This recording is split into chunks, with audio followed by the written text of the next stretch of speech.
Welcome sa DRS 2.0. Fresh at nagbabagang happenings ba ang hanap mo? Mga padabarkads man yan o mga trending topics? Pwes, sagutin natin yan. Kaya naman isubscribe nyo na ang ating channel para sa mga nagbabagang balita everyday.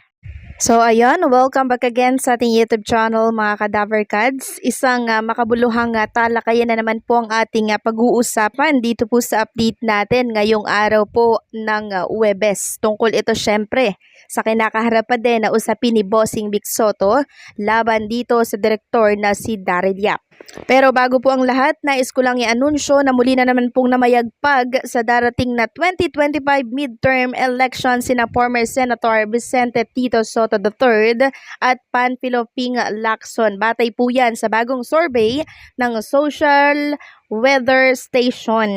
So ito ipapakita ko na lamang po sa inyo mga ka-Dabarkads itong ranking ng SWS survey na kung saan nangunguna po Sir Erwin Tulfo, merong 45%, and syempre pumapangalawa si Tito Sotto na merong 38%, 3 to 4 naman itong si Lito Lapid, and si Ping Lacson, kaalyado po ni Tito Sotto ay panglima na merong 35%. So for sure itong mga Kadabarkads natin na nakikinig ngayong araw dito po sa update natin na iboboto itong si Tito Sotto, 'di ba? Or meron kayong ibang bet? Please comment down below. So ngayon, pag-usapan na po natin mga Kadabarkads, eto nga tungkol sa usapin na kinakaharap ni Bossing Vic Sotto. So isang abogado po kasi ang naglabas ng kanyang pahayag, no? Dito po sa kanyang social media account. Dito po sa Facebook, sabi niya dito, sabi ni Jesus Palsis, talo na nga sa round 1, talo ulit sa round 2. So ano pang aasahan natin sa round 3, baka talo ulit yan, 'di ba? Di wala talagang laban ano itong si Direk Daryl Yap.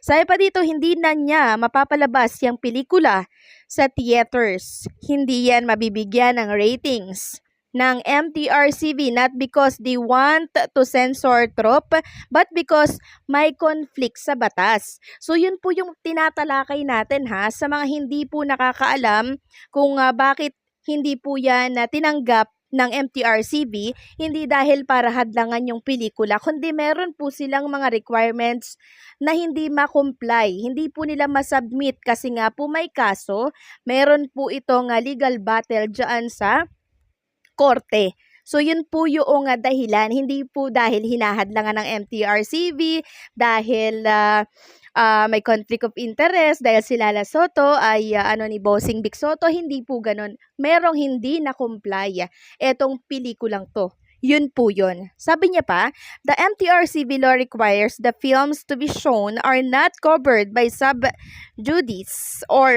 pending criminal cases, which trope is covered because may cyber libel case pa. Wala tuloy paawa effect na pwedeng gawin si DY dahil yung gusto niya na i-X or i-censor ng MTRCB, yung film niya ay hindi mangyayari. The movie cannot legally be reviewed to begin with. Wawa naman na. So yan, wala na pong pag-asa si Direk Daryl Yap. Kahit yung paawa effect, hindi na rin po pwede yan kasi ang usapan kasi dito ay yung requirements, mula po yan sa, ayan po kasi ang yan po kasi talaga yung mga requirements na hinihingi ng MTRCB.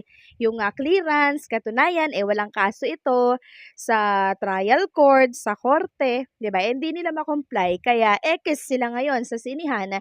Yung February 5 na kiniklaim nila, hindi na po yun matutuloy, kaya nga binigay po sa iba yung slot na yun. Ngayon, narito po naman ang restback. Panibagong restback ito ni Daryl Yap. Sabi niya, ang nagpa-MTRCB po ng pelikula namin ay ang distributor. Tinanong ko naman kung tinanggap ang materials. Umuo naman. 10 AM pa lang nandun na raw sila. After lunch, nagpapa-update ako, may meeting daw na sinet para sa legal.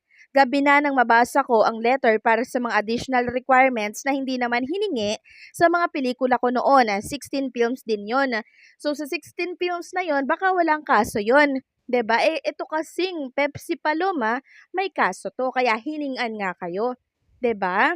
Nandun naman ang pelikula ko, hindi ko alam kung napanood nila or hindi. O sige, kunwari, di pa nila napapanood, nandun na eh.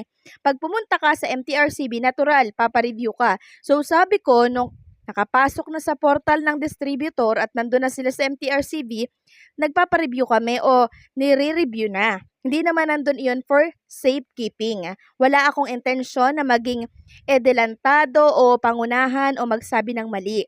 Pagbibigay ko ng update iyon sa mga nakasubaybay. Sabi pa niya dito, hindi ako aware sa hinihingi nilang additional. Magpapareview lang ako ng pelikula at bahagi naman ng pagpapareview ang paghingi ng requirements. Alam niya naman pala, hindi ko alam ano itong pahayag na ito. Sabi pa niya dito, sa ayaw at sa gusto ng sino man sa industriya, Pilipino ako at manggagawa ng sining. Bahagi ako ng industriya nga hindi pagmamayari ng kahit na sino. Hindi ako kalaban ng kahit na sino. Kahit pa ang tingin sa akin ay kaaway. So ayan, nagpapatama na naman siya sa part na to, no? So, hindi daw siya kalaban ng kahit na sino. Kung hindi siya kalaban ng kahit na sino, wag siyang mangyapak ng karapatan ng iba. Katulad na lamang ng ginawa niya sa pangalan ni Bossing Vic Soto. 'Di ba? Sino ang gugustuhin na na mangyari yung ganito na aakusahan ka na ikaw ay ng R, 'di ba? So isang malaking kasiraan 'yon kahit sino hindi po gugustuhin yung ganito. Kaya sinabi niya siguro hindi ako kalaban ng kahit sino, 'di ba? So kung ayaw mong maging tingin sa na hindi ka kalaban ng kahit sino, ayusin mo. Huwag kang mangyapak ng karapatan ng ibang tao. 'Di ba? Yun lang yun. Sabi niya pa dito, kahit pa ang tingin sa akin ay kaaway, sino ba ang tumitingin sa iyo na ikaw ay kaaway? Siyempre, yan yung magiging tingin sa'yo dahil nga ganito yung ginawa mo. Kung wala ka namang ginawa, hindi ganito yung magiging tingin ng tao sa'yo. Hindi ba? Sabi niya pa dito, wala na kaming pondo para sa mga susunod na hakbang kung di kami maipapalabas sa February 5. So, ayun, inamin niya naman dito na wala na daw po silang pondo. Ibig sabihin, lusmod na yung kanilang budget. So, nasaan itong producer nila? Huwag niyang sabihing iniwan na siya ng producer. Kasi ang producer, andyan yan para sa financial, sa budget, 'di ba? So bakit niya sinabi dito na wala na daw silang pondo? Nasaan na si producer? Huwag niyang sabihin iniwan siya.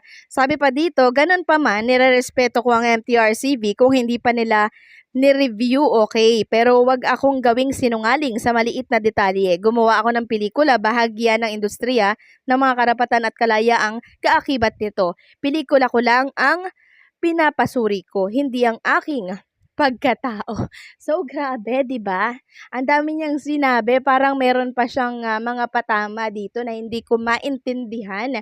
So, may mga requirements kasi ang MTRCB. Siyempre, pag di mo na compliant, hindi yan tatanggapin. And nag-comment pa po siya sa kanyang post. Sabi niya dito, may nag-comment kasi na Baba Lusoto. Then, nag-reply si Daryl Yap. Sabi niya, mataas ang respeto ko kay Chair Lala nung sinabihan siya ng taga-ABS-CBN niyan. Isa ako sa nagtanggol na wag siyang bastusin sa pamamagitan ng panlalait. So, sa part na sinabi niyang to, parang may pambabaoy, no? May pangbabaoy na pinagtanggol naman kita noon na bakit ganito ka sa akin? Parang ganyan yung dating, hindi po ba? Pero again, may pamantayan po ang MTRCB. Meron silang sinusunod doon, meron silang rules and regulation doon. Kaya sana maunawaan din po yon ni Direk Daryl Yap. So ano po ang take ninyo dito mga Kadaberkads? Hanggang dito na lamang po update natin. Maraming salamat sa patuloy na pagsuporta at don't forget to like, share, comment, and subscribe.